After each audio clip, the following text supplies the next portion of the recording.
DJ PK, it's 97.5, the KSL Sports Zone. BYU's getting ready to play Georgia Tech. Notre Dame opted out of the game. PK, we've seen so many traditions take a hit. We've seen rivalries go away. We've seen multiple conferences go away. Bowl games seem like they're next up on the hit parade as this game continues to evolve. Well, Notre Dame has just been hammered on this about boycotting. Take the ball and go home. Yep. This is the worst. You're an embarrassment. You're cowards. I think it's awesome. Because? Because we desperately need change. The 4-team playoff would have had far less controversy than the 12-team. We thought the 12-team would better be the 4, but it's not. It's worse. Well, there's so little separation when you get down there. Those 4, the top 4, if they went and played each other, everybody would have been fine.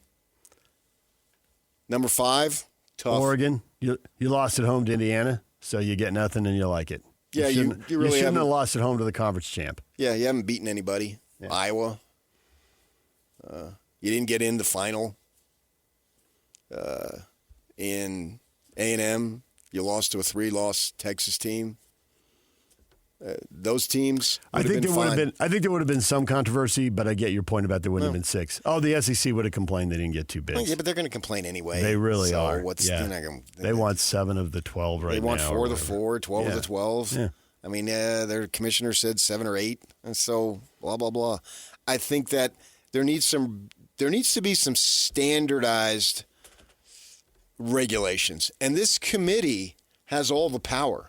We've been talking about, you want a commissioner, but they don't want to go the pro sport angle because it's seedy. Well, that horse is out of the barn. It's Secretariat, man. It is sprinted so far. The jockey's looking back. Where is everybody? That's where this thing is now. So now this committee has been empowered.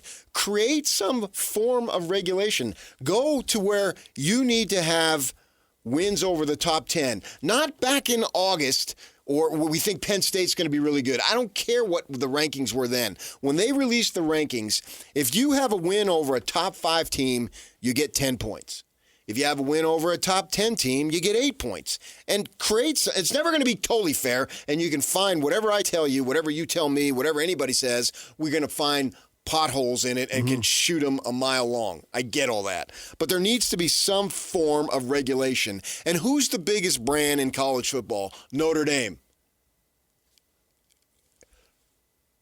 Who, and you know this literally, who stood up to the church leaders at BYU and said, we need an indoor practice facility? If the baseball coach would have said it, they would have said, who are you? It wouldn't have gone anywhere. Sit down. No. It took Lavelle's stature and all his success to say, this is where it's gone. Knowing he wouldn't benefit it because he was on the way out. Oh, yeah. But this is where the sport has gone. Right. This is what we need. The days of shoveling snow. Now we don't get as much snow. But back then, believe it or not, there used to be snow and they couldn't practice outdoors. Literally couldn't. So we got to have this. We can't be doing these jogathons in the Smith Fieldhouse. So the most credible person stood up on behalf of everybody else. Notre Dame is taking a lot of heat on this, and I think that there needs to be some reform. And maybe this is just a byproduct of them not wanting to go. But to me, this is going to shake it up.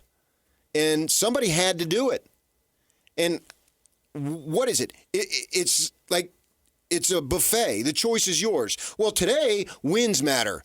Tomorrow, the losses against teams matter. Well, for Alabama, the championship game doesn't count, doesn't matter. But for BYU, it's everything. Yep.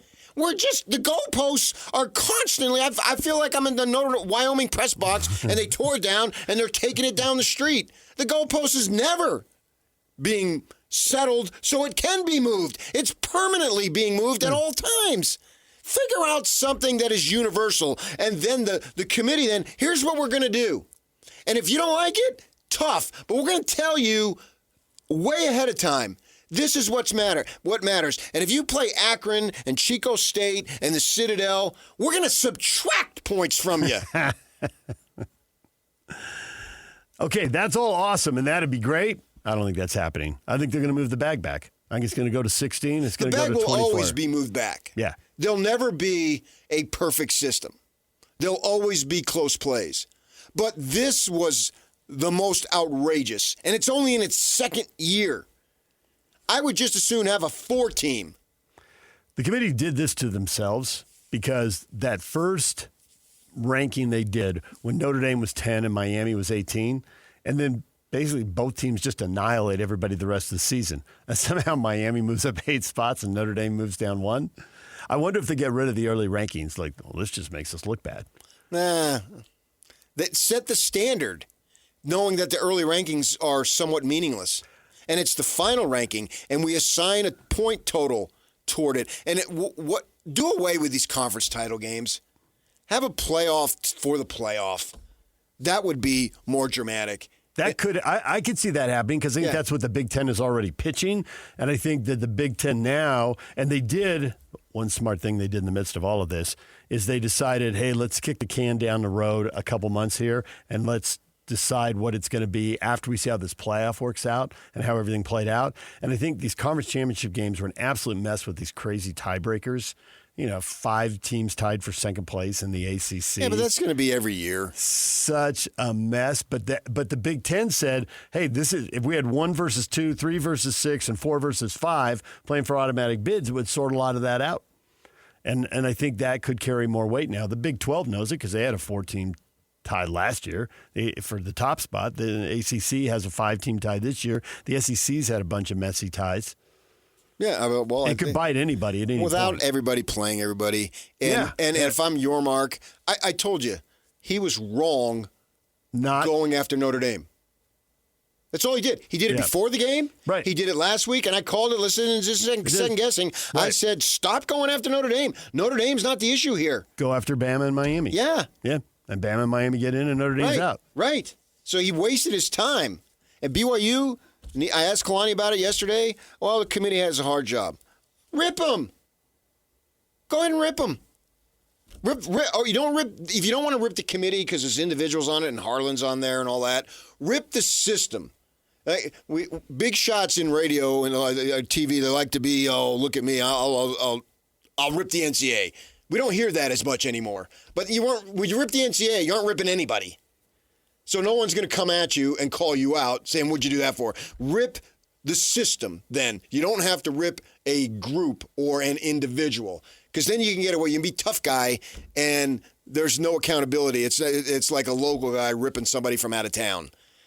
I more respect if you rip the people in town and they actually hear it and then you show up at the next game and see them face to face. They'll actually respect you a whole heck of a lot more if you do that, believe me. I've seen it as recently as you would say Saturday when an administrator came up to me and said that very thing to me on the field. So I thought BYU underplayed itself, should have gone stronger. This needs to be done. It needs to be. What matters more?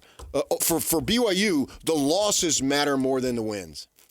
For Alabama, the win against Georgia matters more than the losses. Why? We got 2 different standards here. You lost to Florida State by 14 points. They went 2-7 in a crappy ACC.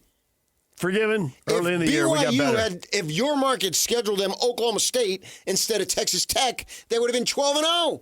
And they would only had 1 loss. And there wouldn't have been, wow, they got blown away twice. They lost to Tech 63-14 in combined scores.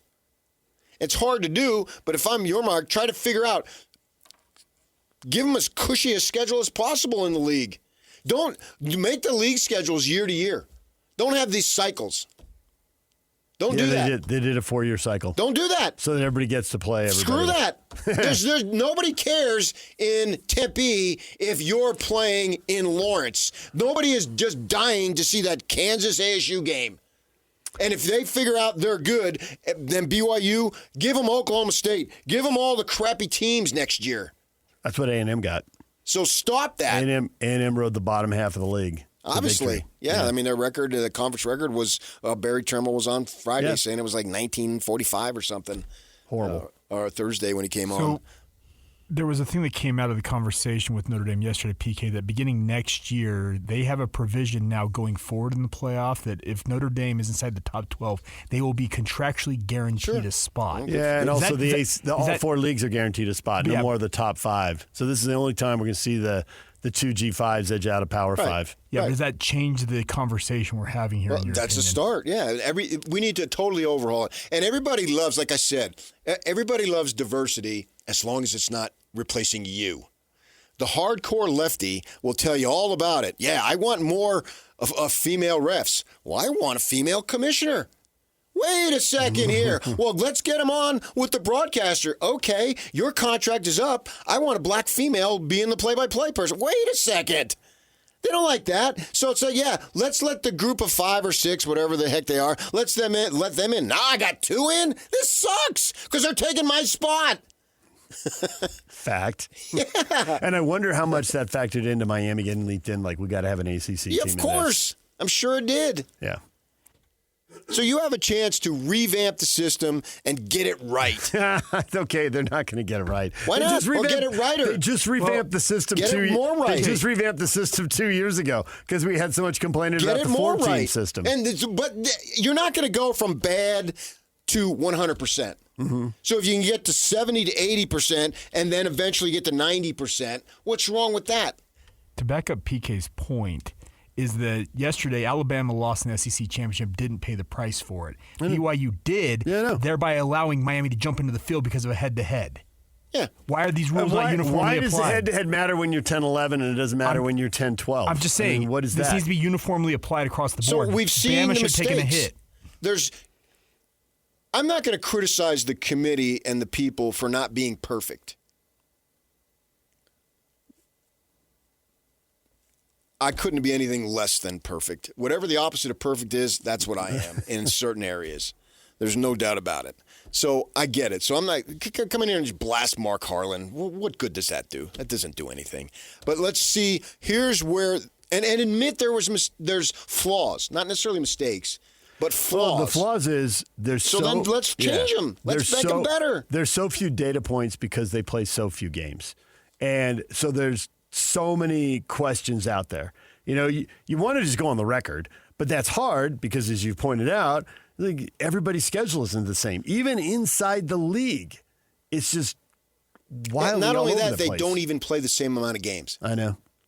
And that changes next year. That's one thing they're going to get right. The SEC and ACC are going to 9-game schedules. Well, I'm talking about a conference title game. Oh, yeah, 13 and 12, that's still going to exist. Yeah. But I do think there's momentum to get rid of the conference title games. That weekend, and it just comes back to money because the answer to all your questions is money, that weekend could be better served instead of having 4 conference title games for the 4 power leagues. Yeah. You could have, I mean, there are other conference title games, obviously, but you could have 8 playoff games. Yeah, sort of like what the NBA's Right. doing, a play-in or whatever. That's the other thing call they could whatever do. you want. It's say, hey, we could create, if there were 3 games in each league, that's 12 games. We'll make more money off 12 games. Right. If money's the issue, then have more games and have it be more universal. We're dealing with people that are getting into a situation and they're trying to find right answers where there are no right answers. So they're doing the best they can and they come up with a bracket and away we go. I don't necessarily remember last year's, but it seems like this year was way worse, way more controversial, way more head scratching. But they got all these people, all these data points coming all at them. So it's pointless to go rip Ivan Maisel, who's on the committee. He right? is. They're trying to Long-time figure it writer. out. Take rather than you guys suck, you're an embarrassment. No, here's where we need to relook at it. Get the heads of the 4 families together as. Brett Yormark said. It always comes back to The Godfather. He's a Jersey guy. Just like me. We grew up about 10 minutes apart. And, okay, here's where we need to improve upon it. And I did ask him on Saturday, well, you keep talking about you support the 5 and 11. When are we going to get there? I don't know. He's not optimistic that it'll be for next season. He's literally told us that.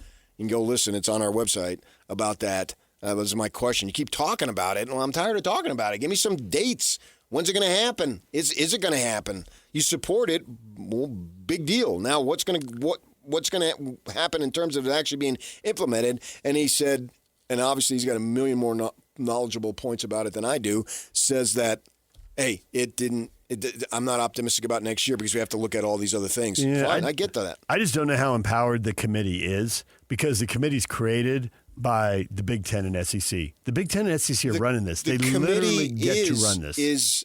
It's as much empowerment as it wants. Once you're on the committee, you can make the rules. Who's going to tell you no? For 1 year. Fine. And then they dissolve the committee. Because the Big Ten and SEC are running this. Yeah. They're going to always have a committee. You're going to have judges. This is a beauty contest. It's not bracketed. So you'll always have they won't get rid of the committee. They'll always have a version of it. And once you're on it, and I don't, do they change it every year? I don't know. How long is the tenure? You only get 1 year? I have no idea. Then they have a baseline, and then they can build from it. And you can build each year and figure out, okay, we did this, and this worked, but that didn't work as much. So then we can tweak that, but we can keep this. It's not that complicated, and you're never going to please everybody, because if you go to 12, there's a 13th team. If you go to 16, there's a 17th team, and so forth and so on. So we understand but it gets to that. the point where nobody cares. Right. I mean, Nobody NCAA really cares basketball about it, at 68. But you can't have 68 or 69. No, but I do think at football, I think we're going to see, in a 1 versus 16 tournament, I just think the separation at the top, you're just going to get blowouts. And we saw a lot of blowouts. It's only 1 year. And what difference does it make? So what? It's about money. Because you're looking, that's why, you're looking at the money, competition. The Who money cares? is why I think it's going to 24 now. And I used to think it was going to 16. Fine. And now so I think if it's one going plays past 16. 24 and they get blown out, so Well, what? the 1 versus 24 protects that because there'll be 8 buys. I understand that, but I'm making a little point, not a literal actuality. But the rights are paid ahead of time, and they'll get the money. Mm-hmm. They'll get the billions. Contract's written, right? Yeah. So I'm not. That's fanboy stuff to worry about the quality of the game. So what? I mean, we'll see it. Nothing against these two teams, but I don't expect James Madison to put up much of a fight. No. And they're not. We didn't get the 12 best teams. That's the whole goal. And do away with automatic bids. Do away with everybody's in the same boat. And the G5, if you're good enough, you're in. If you're not, you're not. But have a qualification and a standard that they can meet to be able to get the opportunity, not because, we have to have some inclusivity, so we're going to give them a bone. No, we're done with that. I think as long as there's a committee, we're going to have these segments to talk about. I think that if it gets more NFL, which is what the Big Ten's pushing, we'll see if the SEC signs off on it because they're the only two who matter right now, that then you have a weekend of playing games to get into a 16 or 24 team tournament. And you just know you have to get top 6 to get into your conference play-ins. Other than that, we're going to have this because they're splitting hairs and nobody's going to agree on how to do that. DJ PK, it's 97.5, the KSL Sports Zone.